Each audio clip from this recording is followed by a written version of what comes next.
জুলাইখা যেমন সব কাপড় চোপড় খুলে রাজি হয়েছে জেনা করার জন্য, ইউসুফ নবীও কিন্তু রাজি ছিলেন। কারণ মানুষের ভেতরে একটা চাহিদা আছে, উনি তো মানুষ না ফেরেশতা। এই হিসাবে বাংলা অর্থ যদি করি আমার ঈমান থাকবে, নবীর উপর একটা তহমত চলে যাচ্ছে। আল্লাহ পাক পরের শব্দে জানিয়েছেন লাউলা আর বুরহানা রব্বি, যদি তার রব তাকে কিছু বুরহান দলিল প্রমাণ না দেখাতেন। তাফসিরে অনেকগুলো নাম এসেছে, তার ভেতরে একটা এই আল্লাহ পাক ফেরেশতা জিবরাইলকে একটা চিঠি দিয়ে সামনে দাঁড় করিয়েছিলেন। ফেরেশতা এসে বলে, দেখো এদিকে তাকাও। তোমারও মন ওদিকে ঝুঁকে গেছে, কারণ যেমন তেমন মহিলা না, কিসের পরিমণি আর কিসের ঐশ্বরিয়া। এটা বিশ্ব সুন্দরী ছিল ওই সময়।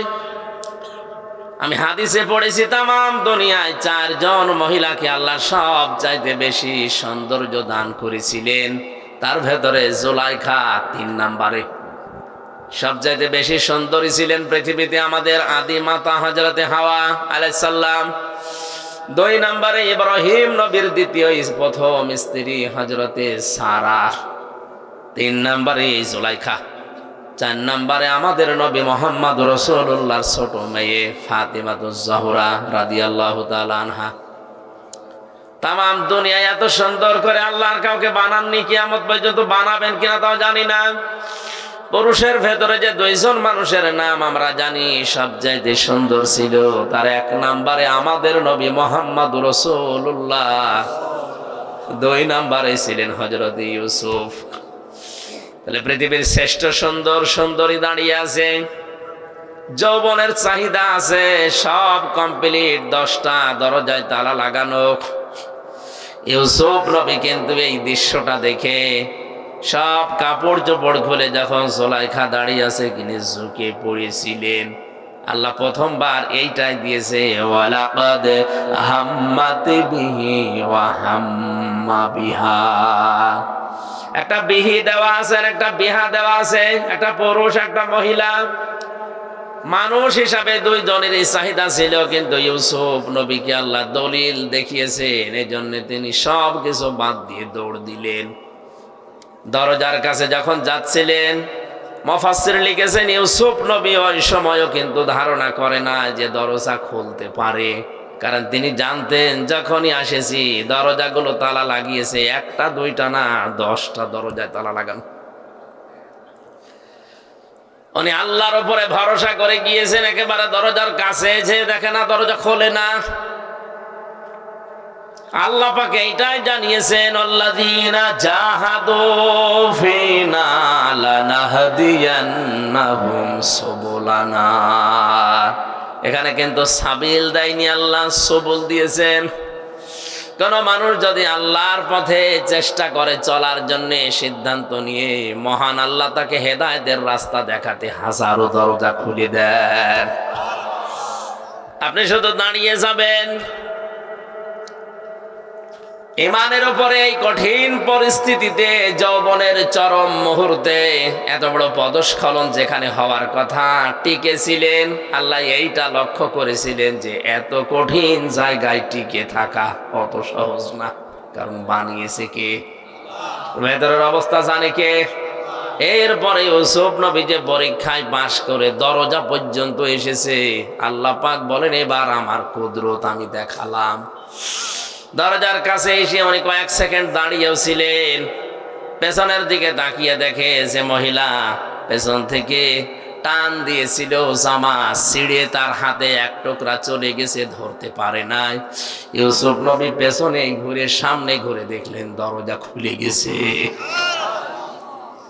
আপনি যদি টিকে থাকতে পারেন, সর্বশেষ যে জায়গায় আপনার রাস্তা শেষ, ওখান থেকে আমার আল্লাহর রহমত শুরু হয়।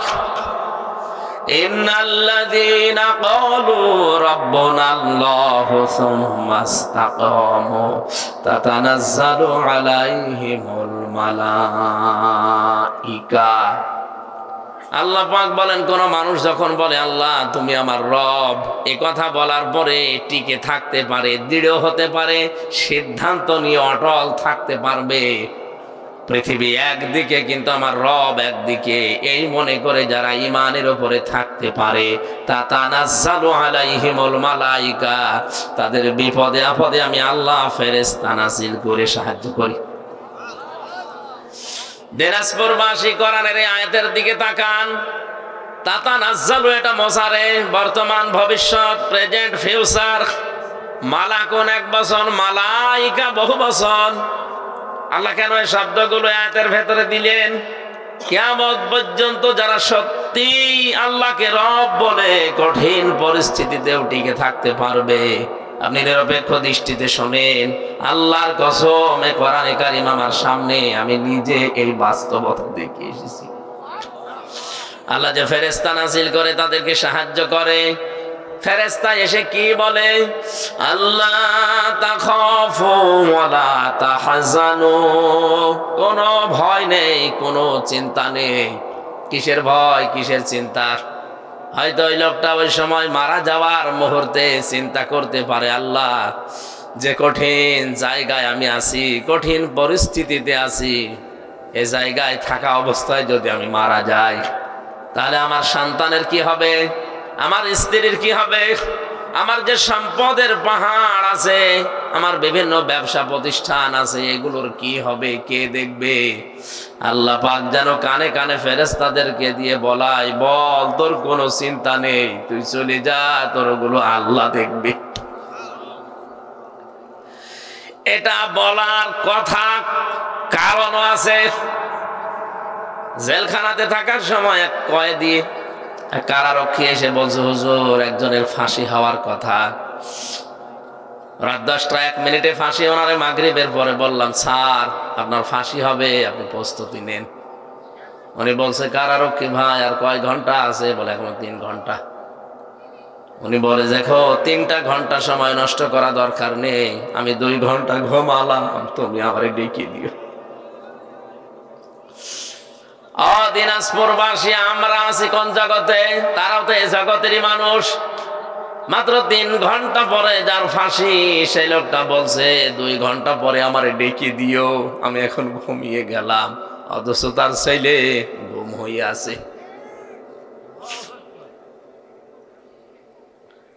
বাংলাদেশে 10 জন যদি ম্যাগনেট থাকে, তার ভেতরে সে একজন। লক্ষ লক্ষ মানুষের কর্মসংস্থান তৈরি করেছে যে লোকটা, মাত্র আর 1টা ঘন্টা বাকি আছে, ওর ঘুম আসলো কি করে? কারারক্ষী আমারে কেঁদে কেঁদে এই কথাই বলছিল। ওর বাড়ি মানিকগঞ্জে, তোরা বালি না কি নাম যেন। বলছে, হুজুর এই দৃশ্য দেখে দেখলাম ঠিক লোকটা ঘুমিয়ে গেল, 2 ঘন্টা পরে ডেকে দিলাম। উনি উঠে গোসল করে ওযু করে এশার নামাজ পড়ে, নফল নামাজ পড়ে আমারে বলছে, এবার চলেন।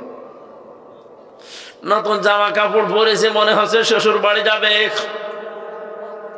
আল্লাহ পাক বলেন ফেরেশতাদের দিয়ে ওর কানের কাছে বলি, তোর কোনো চিন্তা নেই, তোর ছেলে গুম হয়েছে তাতে কি, তোর স্ত্রী আছে, তোর বিভিন্ন ব্যবসা প্রতিষ্ঠান আছে, সব আল্লাহ নিজের কুদরত দিয়ে দেখবে।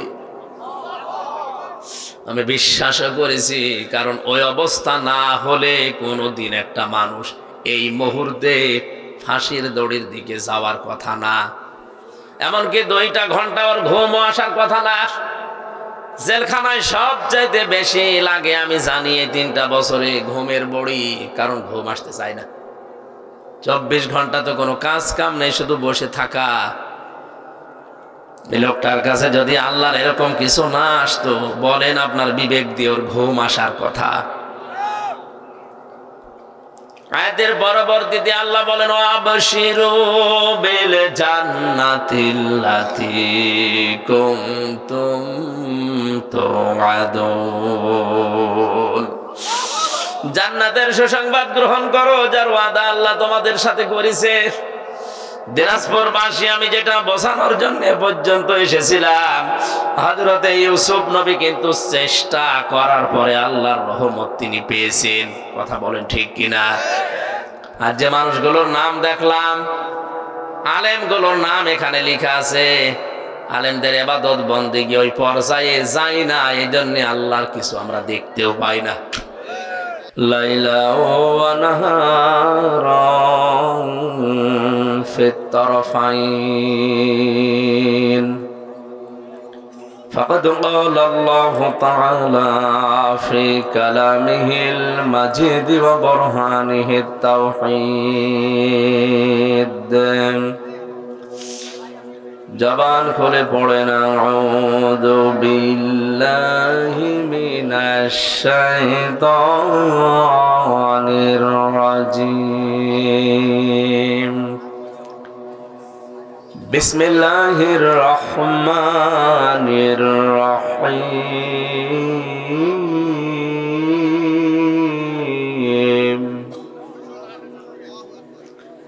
وعباد الرحمن الذين يمشون على الأرض هونا وإذا خاطبهم الجاهلون قالوا سلاما وقال تعالى في آية الأخرى يا أيها المدثر قم فأنذر صدقت يا ربنا عن أبي هريرة رضي الله تعالى عنه قال قال النبي صلى الله عليه وسلم اتقي دعوة المظلوم فإنها ليس بينه وبين الله حجاب رواه مسلم وقال تعالى في شان حبيبي وما زادهم إلا إيمانا وتسليما اللهم صل على محمد وعلى آل محمد كما صليت على إبراهيم وعلى آل إبراهيم إنك حميد مجيد আসলাই কথা বলো কোন কারণে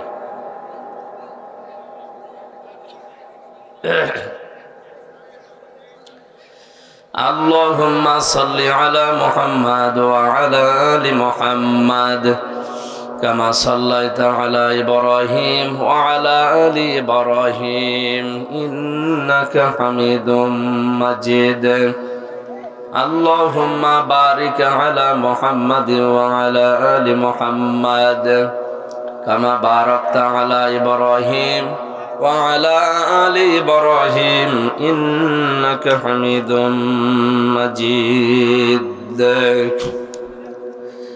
খেয়ে না খেয়ে দিন প্রচারের কাজে নিজেকে দিয়েছ বিলিয়ে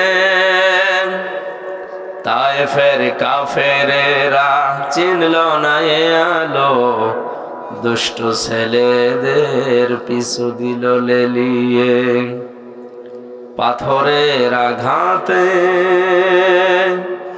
ক্ষত বিক্ষত হয়ে সারা শরীর থেকে রক্ত ঝরে হে রাসূল তোমাকে ভুলি আমি কেমন করে হাজারো ব্যথা বেদনার পরে ফিরে আসনি তুমি আপন ঘরে দিনের আলো তুমি ছড়িয়ে দিতে চলে গেলে মদিনায় মক্কা ছেড়ে হে রাসূল তোমাকে ভুলি আমি কেমন করে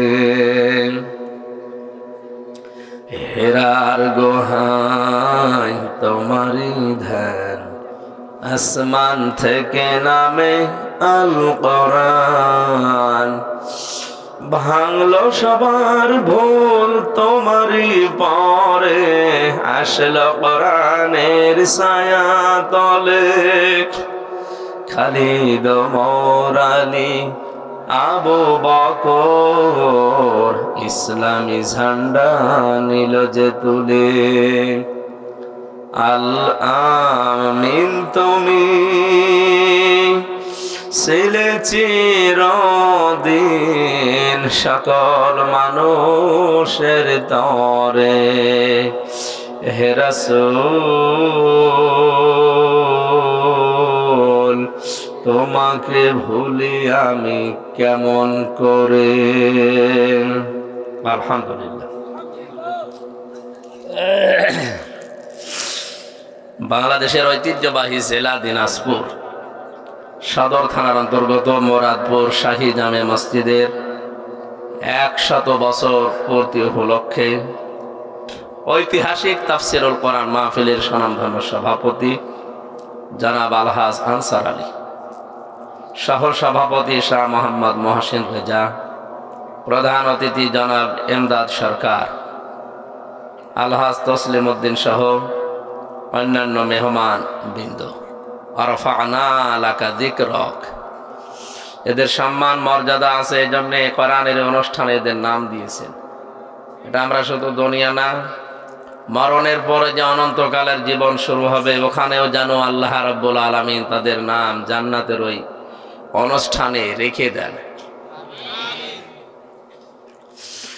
জান্নাতের ভেতরে এরকম একটা অনুষ্ঠান আল্লাহ নিজেই করবেন, আর নিজে থাকবেন সভাপতি, বিশ্বনবী হবেন প্রধান অতিথি। দাউদ আলাইহিস সালাম, এই এত মোবাইল বাজেটা বন্ধ করে রাখেন।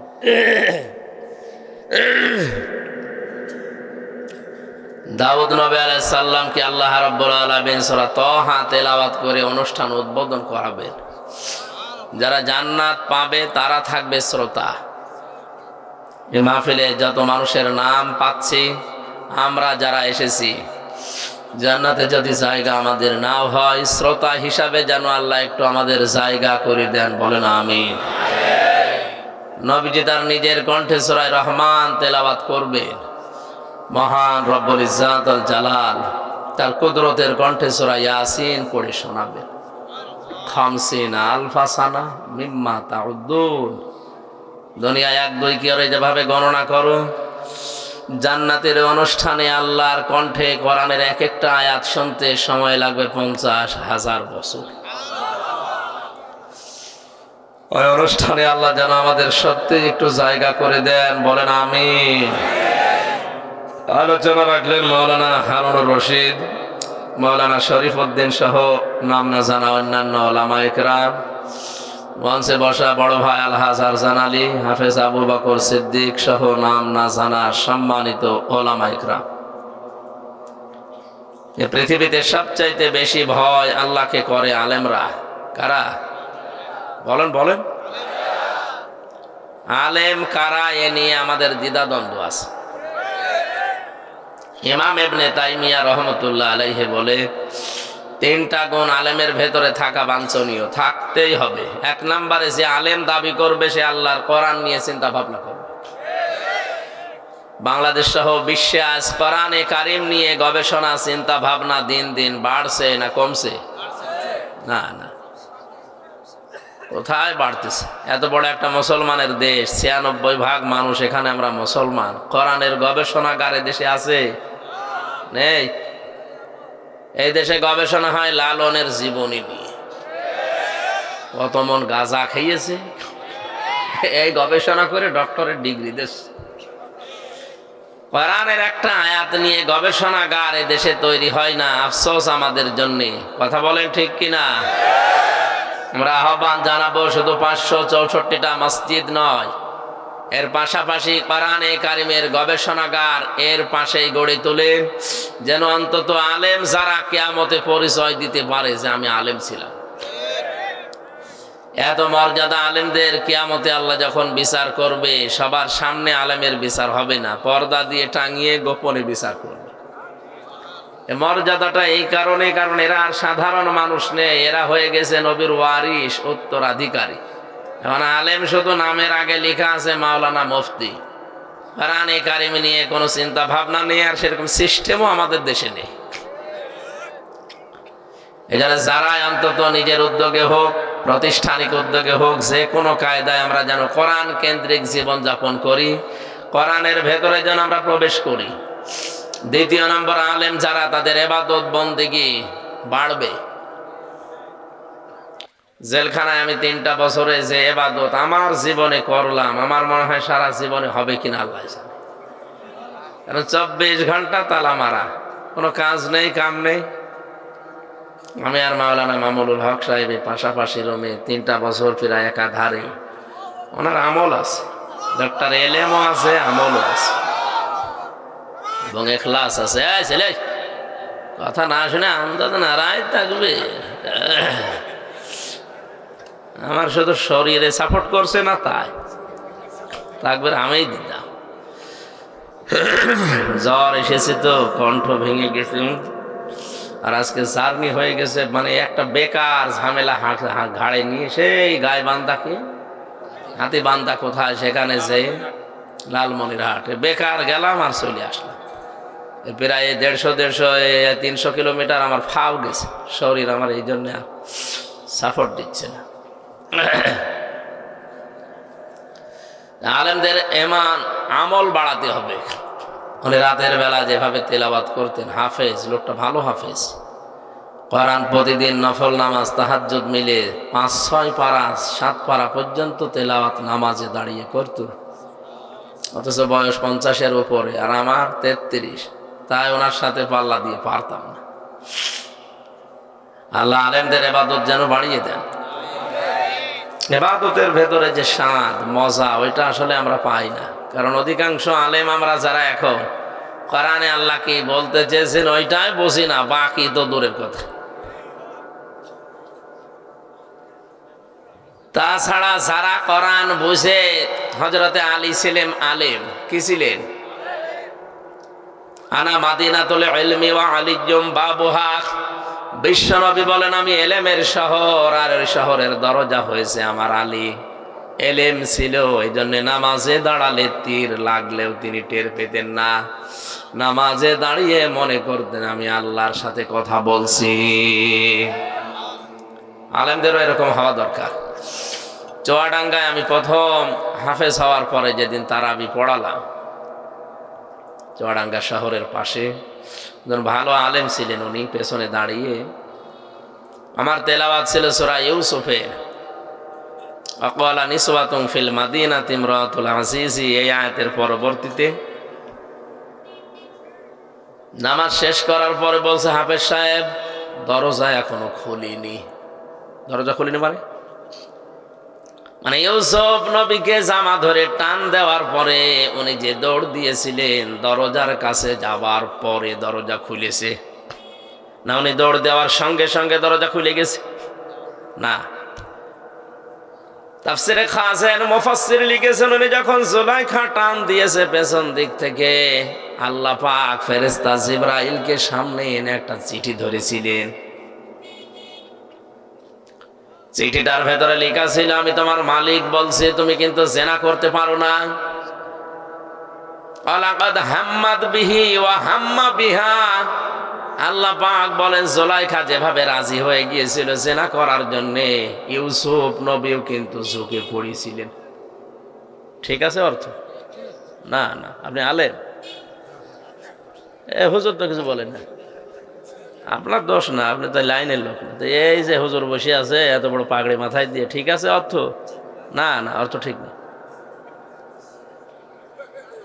আলাকাদ হাম্মাদ বিহি ওয়া হাম্মা বিহা, বাংলা অর্থ কিন্তু এইটাই দাঁড়ায়। জুলাইখা যেমন সব কাপড় চোপড় খুলে রাজি হয়েছে জিনা করার জন্য, ইউসুফ নবীও কিন্তু রাজি ছিলেন। কারণ মানুষের ভেতরে একটা চাহিদা আছে, উনি তো মানুষ না ফেরেশতা। এই হিসাবে বাংলা অর্থ যদি করি আমার ঈমান থাকবে। নবীর উপর একটা তহমত চলে যাচ্ছে। আল্লাহ পাক পরের শব্দে জানিয়েছেন লাউলা আর বুরহানা রব্বি, যদি তার রব তাকে কিছু বুরহান দলিল প্রমাণ না দেখাতেন। তাফসীরে অনেকগুলো নাম এসেছে, তার ভেতরে একটা এই আল্লাহ পাক ফেরেশতা জিবরাইলকে একটা চিঠি দিয়ে সামনে দাঁড় করিয়েছিলেন। ফেরেশতা এসে বলে, দেখো এদিকে তাকাও, তোমারও মন ওদিকে ঝুঁকে গেছে, কারণ যেমন তেমন মহিলা না, কিসের পরিমণি আর কিসের ঐশ্বরিয়া। এটা বিশ্ব সুন্দরী ছিল ওই সময়। আমি হাদিসে পড়েছি, তামাম দুনিয়ায় 4 জন মহিলাকে আল্লাহ সব চাইতে বেশি সৌন্দর্য দান করেছিলেন। তার ভেতরে জুলাইখা 3 নম্বরে।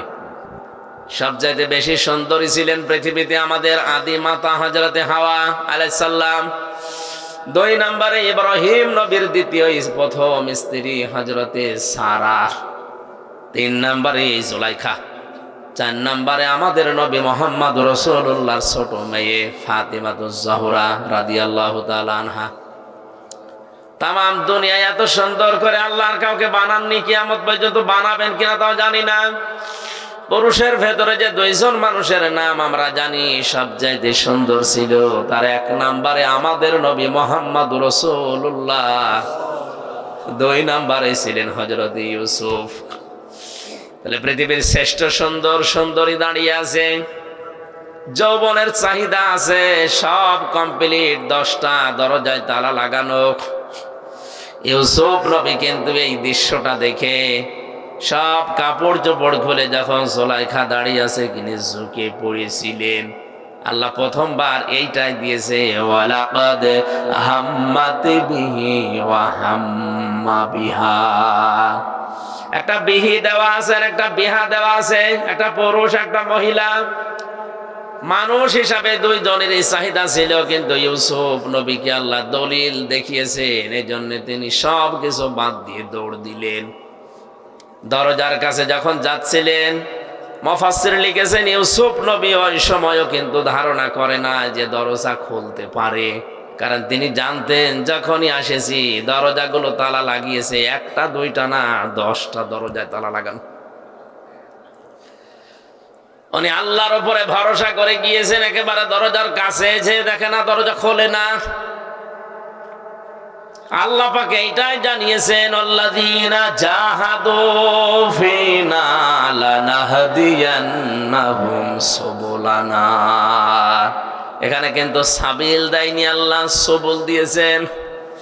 কোন মানুষ যদি আল্লাহর পথে চেষ্টা করে চলার জন্য সিদ্ধান্ত নিয়ে, মহান আল্লাহ তাকে হেদায়েতের রাস্তা দেখাতে হাজারো দরজা খুলে দেন। আপনি শুধু দাঁড়িয়ে যাবেন। ইমানের উপরে এই কঠিন পরিস্থিতিতে, যৌবনের চরম মুহূর্তে, এত বড় পদস্খলন যেখানে হওয়ার কথা, টিকেছিলেন। আল্লাহ এইটা লক্ষ্য করেছিলেন যে এত কঠিন জায়গায় টিকে থাকা অত সহজ না, কারণ বানিয়েছে কে? ভেতরের অবস্থা জানে কে? এরপরে ইউসুফ নবী যে পরীক্ষায় পাশ করে দরজা পর্যন্ত এসেছে, আল্লাহ পাক বলেন এবার আমার কুদরত আমি দেখালাম।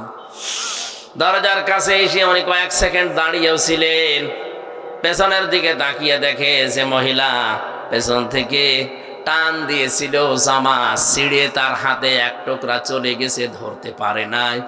ইউসুফ নবী পেছনে ঘুরে সামনে ঘুরে দেখলেন দরজা খুলে গেছে।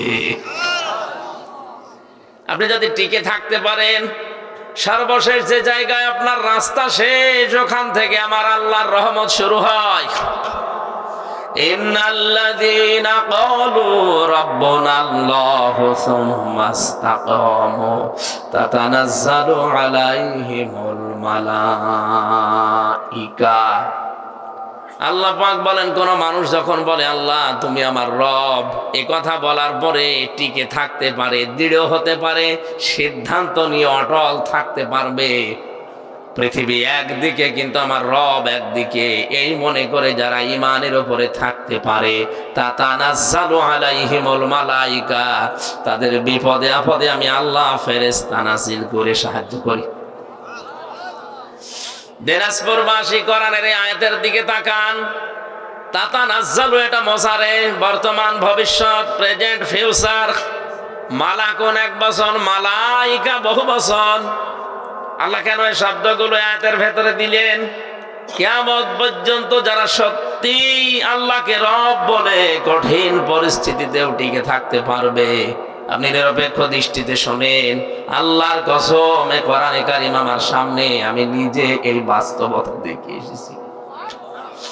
আল্লাহ যে ফেরেশতা নাজিল করে তাদেরকে সাহায্য করে, ফেরেশতা এসে কি বলে? আল্লাহ তাখাফু ওয়ালা তাহজানু, কোনো ভয় নেই, কোনো চিন্তা নেই। কিসের ভয়, কিসের চিন্তা? হয়তো ওই লোকটা ওই সময় মারা যাওয়ার মুহূর্তে চিন্তা করতে পারে, আল্লাহ যে কঠিন জায়গায় আমি আছি, কঠিন পরিস্থিতিতে আছি, এ জায়গায় থাকা অবস্থায় যদি আমি মারা যাই, তাহলে আমার সন্তানের কি হবে, আমার স্ত্রীর কি হবে, আমার যে সম্পদের পাহাড় আছে, আমার বিভিন্ন ব্যবসা প্রতিষ্ঠান আছে, এগুলোর কি হবে, কে দেখবে? আল্লাহ পাক যেন কানে কানে ফেরেশতাদেরকে দিয়ে বলাই, বল তোর কোনো চিন্তা নেই, তুই চলে যা, তোর ওগুলো আল্লাহ দেখবে। এটা বলার কথা কারণও আছে। জেলখানাতে থাকার সময় এক কয়েদি, এক কারারক্ষী এসে বলছে, হুজুর একজনের ফাঁসি হওয়ার কথা, রাত 10টা 1 মিনিটে ফাঁসি। ওনারে মাগরিবের পরে বললাম, স্যার আপনার ফাঁসি হবে, আপনি প্রস্তুতি নেন।